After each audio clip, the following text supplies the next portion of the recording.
عموماً دیکھا جاتا ہے کہ نماز جمعہ ہو یا نماز عید ہو یا جو بڑے ایونٹ ہمارے یہ اسلامی جو آتے ہیں، اس کے اندر مسجد کے اندر ایک رونق لگ جاتی ہے، اور دیکھا جاتا ہے کہ عوام بھی کافی تعداد میں ہوتی ہے، اور نماز جیسے ہی ختم ہوتی ہے نا تو اس کے بعد دیکھا جاتا ہے کہ عوام میں ایک ہلچل سی مچ جاتی ہے، وہ فوراً کوئی ادھر سے نکل رہا ہے، کوئی ادھر سے نکل رہا ہے، اور دعا وغیرہ بھی نہیں مانگتے۔ تو میں چاہوں گا اس کے اوپر ہماری جو عوام الناس کے اندر جو غلط فہمیاں رائج کر دی گئی ہیں، ان کو صحیح معنوں میں درست کیا جائے، اس پہ تھوڑی سی آپ گفتگو فرمائیے۔ حضرت، آپ نے موجودہ دور کے حساب سے بہت ہی پیارا سوال کیا،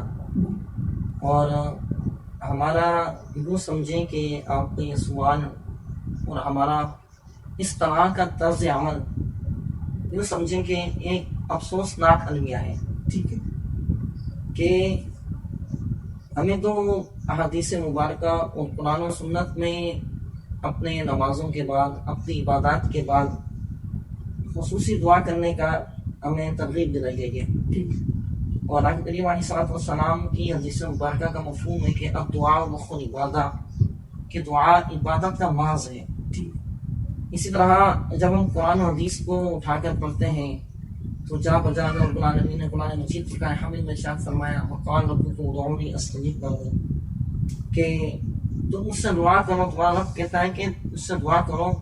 اور میں تمہاری دعا قبول کروں گا۔ اس آیت کا مفہوم بنتا ہے۔ اسی طرح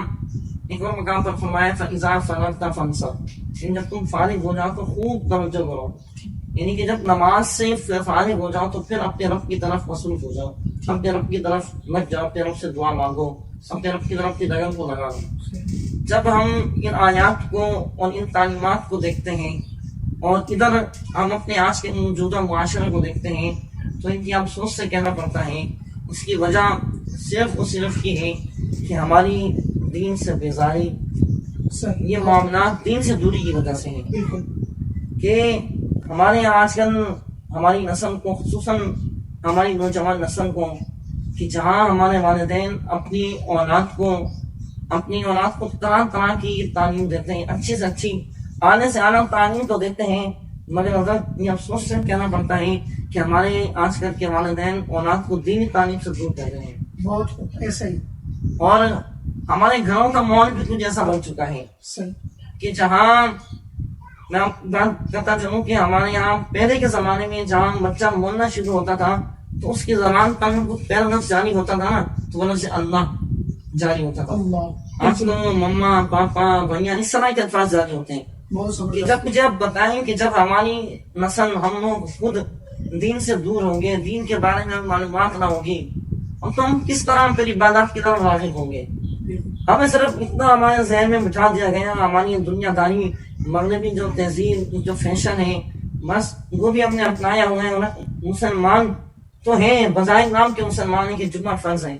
اور ہمارے کئی مسلمان تو ایسے صرف جمعے کے دن مسجد جانا نصیب ہوتا ہے، وہ بھی اس وقت کے جب امام صاحب خطبہ ختم کر کے جماعت کے لیے کھڑے ہو چکے ہوتے ہیں، مسجد میں جاتے ہیں، ان کو محسوس ہوتا ہے کہ کسی کو قرض دینے گئے، قرض دے کے فوراً واپس آ گئے، تو نہیں معلوم کہ ہمیں رب سے کیا مانگنا ہے، کس طرح مانگنا ہے۔ اور حدیث مبارکہ کے اندر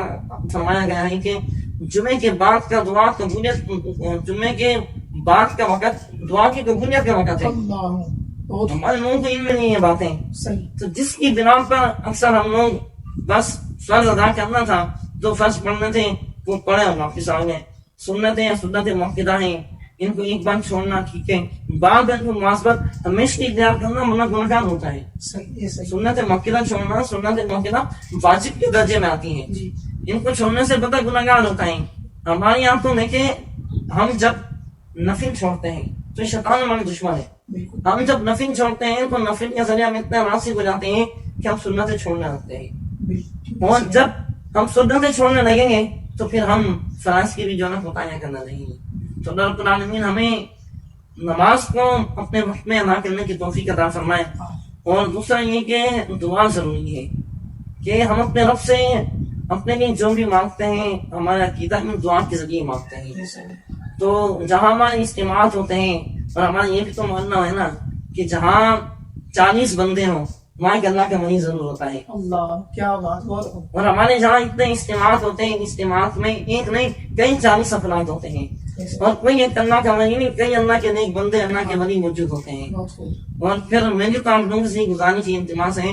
کہ دعاؤں میں ضرور بیٹھا کریں، اپنے رب سے مانگیں. دیکھیں اس گھر میں دینے میں دیر نہیں ہے، ہمیں مانگنے کا ڈھنگ، مانگنے کا طریقہ نہیں آتا. تو کوشش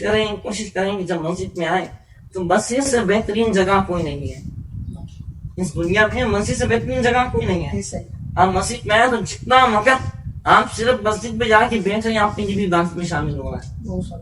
تو یہ دعا میں بہت کچھ انسان کو حاصل ہوتا ہے، بہت سی مشکلات کا حل ہوتا ہے. تو ضرور ان دعاؤں میں بیٹھیں. ہو سکتا ہے ان دعاؤں میں اللہ کے نیک اور ولی بنتے ہوں جن کا ہماری دعاؤں پر آمین کہہ دے اور ہماری دعا قبول ہو جائے. تو اللہ رب العالمین ہمیں مانگنے کا طریقہ، ڈھنگ اور سلیقہ عطا فرمائے. ہم اپنے رب سے جتنا ہو سکے مانگیں. اللہ رب العالمین اس ماہ رمضان میں کثرت کے ساتھ اپنے رب سے مانگنے کی توفیق عطا فرمائے.